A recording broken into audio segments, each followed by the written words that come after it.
नमस्ते, मैं doctor Manojendra Narayan Bhattacharya, senior consultant ENT head and neck surgery. आज भी मेरा प्रयास है हिंदी में कुछ करने के लिए।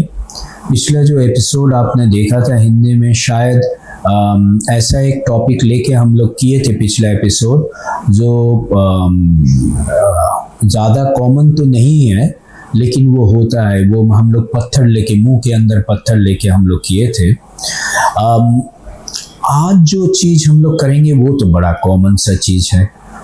हम लोगों का गले में दर्द तो कभी कभार हो ही जाता है, बीच बीच में हो ही जाता है, ठंडा सर्दी ये तो हो ही जाता है। और हम लोगों का मन में ये दुविधा हम लोग हर समय रहता है कि गले में दर्द का मतलब टॉन्सिल का बीमारी है। तो आज का टॉपिक जो है वो ये है, गले में दर्द हर वक्त क्या सही में टॉन्सिल का ही बीमारी है? यही लेके हम लोगों का आज का डिस्कशन या आलोचना है। पहले इस विषय में जाने से पहले एक चीज हमको समझना पड़ेगा, गले में क्या क्या चीज है। आज मुंह के अंदर से एकदम गले तक बहुत सारे चीजें हैं। हमारे जबान है, दांत है, हमारा ये जो गम्स जिसको कहते हैं, माड़ी जिसको कहते हैं, वो चीज है। गले का, मुंह का जो मांस है अंदर का, वो चीज है। ऊपर में जो पैलेट या तालू जिसको कहते हैं, वो चीज़ है। गले के पीछे का जो नरम हिस्सा है वो भी चीज़ है। और एकदम पीछे में नीचे की तरफ जहाँ से स्वर निकलता है, वो जिसको हम लोग स्वर यंत्र या लैरिंक्स बोलते हैं, वो चीज़ भी है। और मुंह के पीछे के अंश में दोनों तरफ दो बड़े बड़े गोल गोल सा चीज़ है जिसको हम लोग टॉन्सिल्स बोलते हैं। आज ये हमको समझना है कि ये सारे जो चीज़ें मैंने आपको बताया, ये सारे चीज़ों में इन्फेक्शन हो सकती है। इन्फेक्शन अगर होती है तो वहाँ पर सूजन हो सकता है। सूजन अगर होती है तो वो जगह लाल हो जा सकता है, उसके साथ वो जगह में दर्द हो सकता है, उसके साथ बीमारी भी, बीमारी के मतलब आपका, उसके साथ आपका टेम्परेचर जो है वो भी बढ़ सकता है। उसका मतलब क्या होता है कि आपके गले में अगर दर्द हो, केवल दर्द हो, वो क्या केवल टॉन्सिल से हो सकता है? नहीं, ये गलत फहमी है। दांत में दर्द होने से भी तो गले में दर्द होती है। आज जबान के पीछे में कोई अगर ट्यूमर हो, कोई अल्सर हो, या तो कोई इन्फेक्शन हो, उससे भी तो गले में दर्द हो सकता है। आज हमारा जहाँ से स्वर निकलता है, जिसको हम लोग स्वर यंत्र बोलते हैं, वहाँ अगर कोई इन्फेक्शन हो, वहाँ कोई सूजन हो, वहाँ से भी तो दर्द हो सकती है। आज अगर गले के, मुंह के अंदर में कोई इंजरी हो गया हो, सोचिए खाने के समय किसी नोकीला चीज़ जो है खाने में है, जैसे हमारे मछली के कांटे हो गए या चिकन या इसका मटन के हड्डियां हो गई, उससे अगर कोई चोट पहुंचती है, उससे भी तो दर्द हो सकता है। आज ऐसा भी होता है कि नाक या साइनस में सर्दी जुकाम के लिए जो इन्फेक्शन होती है, वो इन्फेक्शन से हमारा जो रस जैसा निकलता है वो नाक के पीछे से गले में पहुंच जाता है, और गले जहां पर पहुंचता है वहां पर वो सूजन कर सकता है, और ये सूजन के कारण दर्द हो सकता है। आज जिसको हम लोग विजडम टीथ बोलते हैं, दांत का एकदम पीछे का जो टीथ है वो थोड़ा लेट निकलता है, उभरता है। तो वो टीथ जब निकलता है, किसी किसी समय जगह ना मिलने से वहाँ बहुत दर्द होती है, और वो दर्द गले के पीछे में भी हो सकता है। आज पिछला एपिसोड में आप लोगों से जो बात हुई थी पत्थर, सबमैंडिबुलर ग्लैंड के, ये सबमैंडिबुलर ग्लैंड में जब पत्थर होती है तो उसके साथ सूजन भी आ सकता है, और वहाँ पर दर्द भी हो सकता है, वो गले में भी दर्द हो सकता है।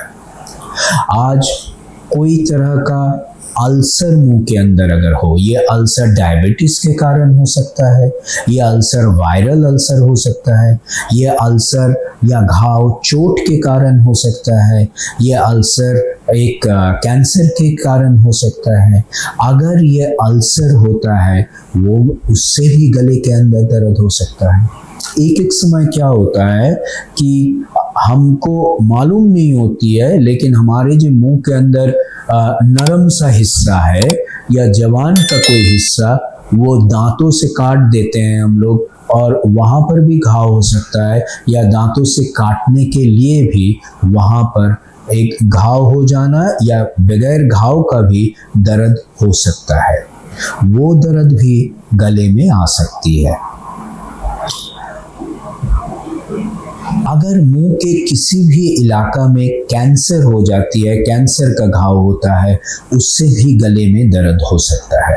तो इसका मतलब क्या हुआ? इसका मतलब ये हुआ कि खाली गले का दर्द का मतलब ये नहीं कि टॉन्सिल से आपके गले में दर्द हो।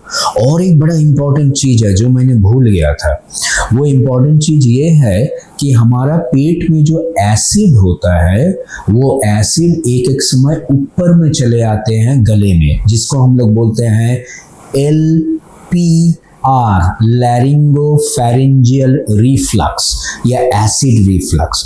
ये एसिड ऊपर में अगर बहुत दिनों से आते गया तो गले के पीछे में एक एसिड के लिए घाव कर देता है और उससे दर्द होता है, कभी इस तरफ कभी इस तरफ, और एक दर्द होते ही रहता है। ये दर्द चलते रहता है। एक एक समय नाक या साइनस का एलर्जी अगर होती है, जिनको एलर्जी है उनकी छींकें आती है, नाक बंद हो जाता है और हर वक्त नाक से पानी जैसा निकलता है, वो पानी जैसा जो है नाक के पीछे से भी गले में जाती है और गले में वो जाने से एक सूजन करता है। तो ये एसिड रिफ्लक्स या ये एलर्जी से भी ये दर्द होता है और ये चलते रहता है। बहुतों समय इनको कह दिया जाता है कि आपका टॉन्सिल का इन्फेक्शन है, टॉन्सिल को आप कटवा लीजिए तब आपका ठीक हो जाएगा। टॉन्सिल वो बेचारे कटवा लेते हैं, उसके बाद भी ये चीज़ चलता रहता है। अगर आपको समझना है कि टॉन्सिल के इन्फेक्शन के कारण दर्द नहीं हो रहा है, तो टॉन्सिल को रिमूव करने से या टॉन्सिल कटवाने से आपका दर्द तो ठीक नहीं होगा। इसीलिए आपको जानना भी जरूरी है कि गले में दर्द किस किस कारण से होता है। डॉक्टर जो है आपको देख के क्या कारण से आपका गले में दर्द हो रहा है वो आपको समझाएंगे और उस हिसाब से आपको जो ट्रीटमेंट है वो देंगे। गले में दर्द के साथ अगर इतना दर्द हो रही है कि आप खाना खा नहीं पा रहे हैं, आपका बहुत हाई टेम्परेचर आ रहा है और कभी कभार अगर मुंह के अंदर उस समय देखा जाए तो दोनों तरफ एकदम लाल होके उसमें सफ़ेद सफ़ेद दाना जैसा हो जाता है, तब जाके समझना पड़ता है कि ये टॉन्सिल का इन्फेक्शन हो रही है। उस हिसाब से हम लोग एंटीबायोटिक वगैरह देते हैं वो इन्फेक्शन कम होने के लिए। ये टॉन्सिल का इन्फेक्शन अगर कुछ दिन बाद होते जा रहा है और आपका ज़िंदगी को बर्बाद करते जा रहा है कि कई दिन बाद ही आपका दर्द आ रही है, आपका गले में दर्द हो रहा है, आपका बीमारी या बुखार आ रहा है, खाना आप खाने नहीं सक रहे हैं, कभी कभार आपका वज़न भी घटते जा रहा है, तब जाके वो टॉन्सिल को निकाल देना अच्छा रहता है। तब जाके टॉन्सिलेक्टमी या टॉन्सिल का सर्जरी कर देने से आपको राहत मिल सकता है। लेकिन एक चीज़ समझना है कि हर तरह का गले में दर्द टॉन्सिल की बीमारी नहीं है। ये दर्द आपको अगर होते जा रहा है, आप डॉक्टर को ज़रूर दिखाइए और डॉक्टर ही आपको बता पाएंगे किस कारण से गले में दर्द हो रहा है और इस हिसाब से आपका चिकित्सा वो देंगे, आप सुस्त हो जाएंगे। अच्छा रहिएगा, खुश रहिएगा, स्वस्थ रहिएगा। नमस्ते।